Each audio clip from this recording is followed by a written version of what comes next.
ನಮಸ್ಕಾರ. ಕನ್ನಡಪ್ರಭ.com ನ್ಯೂಸ್ ಬುಲೆಟಿನ್ಗೆ ಸ್ವಾಗತ. Camera person Vinod Kumar ಜೊತೆ ನಾನು ವಿಶ್ವನಾಥ್ ಸಿದ್ದಪ್ಪ. ಹಿಂದಿನ ಪ್ರಮುಖ ಸುದ್ದಿಗಳು. ಕರ್ನಾಟಕದಲ್ಲಿ ಕಾಂಗ್ರೆಸ್ ಸರ್ಕಾರ ಅಧಿಕಾರಕ್ಕೆ ಬಂದು 1,000 ದಿನಗಳು ಕಳೆದಿವೆ. ಹೀಗಾಗಿ ಹಾವೇರಿಯಲ್ಲಿ ಇಂದು ಕಾಂಗ್ರೆಸ್ ಭೂ ಗ್ಯಾರಂಟಿ ಸಮರ್ಪಣಾ ಹೆಸರಲ್ಲಿ ಸಾಧನಾ ಸಮಾವೇಶ ನಡೆಸಿತು. ಇನ್ನು ಸಮಾವೇಶದಲ್ಲಿ 1 ಲಕ್ಷ ಕುಟುಂಬಗಳಿಗೆ ಹಕ್ಕುಪತ್ರಗಳನ್ನು ಸಿಎಂ ಸಿದ್ದರಾಮಯ್ಯ ವಿತರಿಸಿದರು. ಗ್ಯಾರಂಟಿಗಳನ್ನು ಯಾರು ವಿರೋಧ ಮಾಡುತ್ತಿದ್ದರೋ ಇಂದು ಅವರೇ ನಮ್ಮ ಗ್ಯಾರಂಟಿಗಳನ್ನು ಅನುಸರಿಸುತ್ತಿದ್ದಾರೆ. ಜನಸೇವೆಯ ಸಾರ್ಥಕ ಆಡಳಿತವನ್ನು ರಾಜ್ಯ ಸರ್ಕಾರ ನೀಡಿದೆ. 2 ವರ್ಷ 9 ತಿಂಗಳಲ್ಲಿ ಕೊಟ್ಟ ಮಾತಿನಂತೆ ಭರವಸೆ ಈಡೇರಿಸಿದ್ದೇವೆ. ಈಗಾಗಲೇ 243 ಭರವಸೆಗಳನ್ನು ಈಡೇರಿಸಿದ್ದೇವೆ. ನಮ್ಮ ಪ್ರಣಾಳಿಕೆಯಲ್ಲಿ ನೀಡಿದ ಎಲ್ಲ ಭರವಸೆಗಳನ್ನು ಈಡೇರಿಸುತ್ತೇವೆ. ನಮ್ಮದು ನುಡಿದಂತೆ ನಡೆದ ಸರ್ಕಾರ ಎಂದು ಸಿದ್ದರಾಮಯ್ಯ ಹೇಳಿದರು. ಕಾಂಗ್ರೆಸ್ ಸರ್ಕಾರದ ಸಾಧನಾ ಸಮಾವೇಶಕ್ಕೆ ಬಿಜೆಪಿ ಆಕ್ರೋಶ ವ್ಯಕ್ತಪಡಿಸಿದೆ. ರಾಜ್ಯ ಸರ್ಕಾರ 1000 ದಿನದಲ್ಲಿ ತನ್ನ ಸಾಧನೆ ಶೂನ್ಯ ಎಂಬುದನ್ನು ಮರೆತು ಬಿಟ್ಟಿದೆ ಎಂಬುದಾಗಿ ಪ್ರತಿಪಕ್ಷ ನಾಯಕ ಅಶೋಕ್ ವಾಗ್ದಾಳಿ ನಡೆಸಿದರು. ವಿಜಯನಗರ ಸಾಮ್ರಾಜ್ಯದ ವೈಭವ ಇತಿಹಾಸವನ್ನು ಜನರಿಗೆ ತಿಳಿಸುವ ಅಗತ್ಯ ಇದೆ. ಈ ಹಿಂದಿನಂತೆ ನವೆಂಬರ್ 3, 4 ಮತ್ತು 5ರಂದೇ ಉತ್ಸವವನ್ನು ನಡೆಸುವುದು ಸೂಕ್ತ. ಹೀಗಾಗಿ ನವೆಂಬರ್ನಲ್ಲೇ ಮುಂದಿನ ಹಂಪಿ ಉತ್ಸವ ನಡೆಯಲಿದೆ ಎಂದು ಸಿಎಂ ಸಿದ್ದರಾಮಯ್ಯ ಘೋಷಿಸಿದರು. ವಿಜಯನಗರ ಜಿಲ್ಲೆ ಹಂಪಿಯಲ್ಲಿ ಆಯೋಜಿಸಿದ್ದ ಐತಿಹಾಸಿಕ ಹಂಪಿ ಉತ್ಸವವನ್ನು ಉದ್ಘಾಟಿಸಿ ಮಾತನಾಡಿದ ಸಿದ್ದರಾಮಯ್ಯ, ಇತಿಹಾಸ ತಿಳಿಯದವರು ಇತಿಹಾಸ ಸೃಷ್ಟಿಸಲು ಸಾಧ್ಯವಿಲ್ಲ. ವಿಜಯನಗರ ಸಾಮ್ರಾಜ್ಯದ ಅವಧಿಯಲ್ಲಿ ನಾಡು ಸಂಪದ್ಭರಿತವಾಗಿತ್ತು. ನಮ್ಮ ಸರ್ಕಾರ ಕೂಡ ಸಾಹಿತ್ಯ, ಸಂಸ್ಕೃತಿ, ಕಲೆಗೆ ಹೆಚ್ಚಿನ ಒತ್ತು ನೀಡುತ್ತಿದೆ.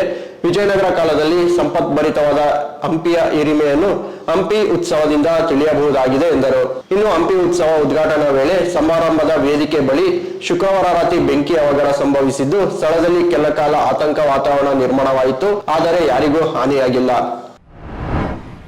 ಹಸಿ ಕಸ ಮತ್ತು ಒಣ ಕಸ ವಿಂಗಡಿಸಿ ಕೊಡುವಂತೆ ಹೇಳಿದ್ದಕ್ಕೆ ಪೌರ ಕಾರ್ಮಿಕರ ಮೇಲೆ ಹಲ್ಲೆ ನಡೆಸಿದ ಆಘಾತಕಾರಿ ಘಟನೆಯೊಂದು ದಾವಣಗೆರೆಯ ಮೆಹಬೂಬ್ ನಗರದಲ್ಲಿ ನಡೆದಿದೆ.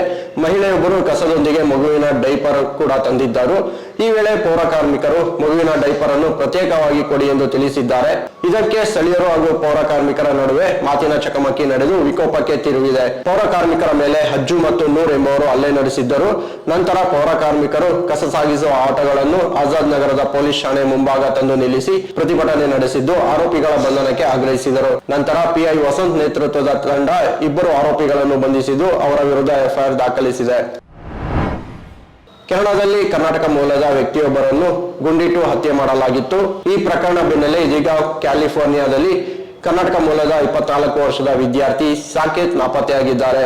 ಸಾಕೇತ್ ಕ್ಯಾಲಿಫೋರ್ನಿಯಾದ ಬರ್ಕ್ಲಿ ವಿಶ್ವವಿದ್ಯಾನಿಲಯದಲ್ಲಿ MS ಓದುತ್ತಿದ್ದರು. ಕಳೆದ 2 ದಿನಗಳಿಂದ ಸಾಕೇತ್ನನ್ನು ಸಂಪರ್ಕಿಸಲು ಸಾಧ್ಯವಾಗುತ್ತಿಲ್ಲ ಎಂದು ಕುಟುಂಬಸ್ಥರು ಮತ್ತು ಸ್ನೇಹಿತರು ತಿಳಿಸಿದ್ದಾರೆ. ಸಾಕೇತ್ ಕೊನೆಯ ಬಾರಿಗೆ ಫೆಬ್ರವರಿ 12ರಂದು ಕಾಣಿಸಿಕೊಂಡಿದ್ದರು. ಇದೀಗ ಪಾರ್ಕ್ ಹಿಲ್ಸ್ ನೆರೆಹೊರೆಯ ಮನೆ ಬಾಗಿಲಲ್ಲಿ ಸಾಕೇತ್ನ ಪಾಸ್ಪೋರ್ಟ್ ಮತ್ತು ಲ್ಯಾಪ್ಟಾಪ್ ಬ್ಯಾಗ್ ಪತ್ತೆಯಾಗಿದೆ. ಸ್ಯಾನ್ ಫ್ರಾನ್ಸಿಸ್ಕೋದಲ್ಲಿರುವ ಭಾರತೀಯ ಕಾನ್ಸುಲೇಟ್ ಸಾಕೇತ್ ಕಣ್ಮರೆಯ ಬಗ್ಗೆ ತೀವ್ರ ಕಳವಳ ವ್ಯಕ್ತಪಡಿಸಿದೆ. 2023ರ ಕರ್ನಾಟಕ ವಿಧಾನಸಭಾ ಚುನಾವಣೆಯಲ್ಲಿ ವಿಜಯಪುರ ನಗರ ಕ್ಷೇತ್ರದಲ್ಲಿ ಅಕ್ರಮ ನಡೆದಿದೆ ಎಂದು ಆರೋಪಿಸಿ ಶಾಸಕ ಬಸವನಗೌಡ ಪಾಟೀಲ್ ಯತ್ನಾಳ್ ವಿರುದ್ಧ ಕಾನೂನು ಹೋರಾಟ ನಡೆಸುತ್ತಿದ್ದ ಕಾಂಗ್ರೆಸ್ ಪರಾಜಿತ ಅಭ್ಯರ್ಥಿ ಅಬ್ದುಲ್ ಹಮೀದ್ಗೆ ಸುಪ್ರೀಂ ಕೋರ್ಟ್ನಲ್ಲೂ ಭಾರಿ ಮುಖಭಂಗವಾಗಿದೆ. ಹೈಕೋರ್ಟ್ ನೀಡಿದ ಆದೇಶವನ್ನೇ ಸುಪ್ರೀಂ ಕೋರ್ಟ್ ಎತ್ತಿ ಹಿಡಿಯುವ ಮೂಲಕ ಯತ್ನಾಳ್ ಅವರ ಶಾಸಕ ಸ್ಥಾನದ ಮೇಲಿದ್ದ ತೂಗುಗತಿ ದೂರವಾಗಿದೆ. ಕಳೆದ ಚುನಾವಣೆಯಲ್ಲಿ ಯತ್ನಾಳ್ ಅಕ್ರಮ ಎಸಗಿ ಗೆಲುವು ಸಾಧಿಸಿದ್ದಾರೆ ಎಂದು ಆರೋಪಿಸಿ ಅಬ್ದುಲ್ ಹಮೀದ್ ಹೈಕೋರ್ಟ್ ಮೊರೆ ಹೋಗಿದ್ದರು. 2025ರ ಜುಲೈ 18ರಂದು ಅರ್ಜಿಯ ವಿಚಾರಣೆ ನಡೆಸಿದ್ದ ಹೈಕೋರ್ಟ್ ಹಮೀದ್ ಅವರ ಅರ್ಜಿಯನ್ನು ವಜಾ ಮಾಡಿತ್ತು. ಅಷ್ಟೇ ಅಲ್ಲದೆ ಅರ್ಜಿದಾರರಿಗೆ ದಂಡವನ್ನು ವಿಧಿಸಿತ್ತು. ಈ ಹಿಂದಿನ ಪ್ರಮುಖ ಸುದ್ದಿಗಳು. ವಿವರವಾದ ಸುದ್ದಿಗಳಿಗಾಗಿ ಕನ್ನಡಪ್ರಭ.com ನೋಡಿ. ನಮಸ್ಕಾರ.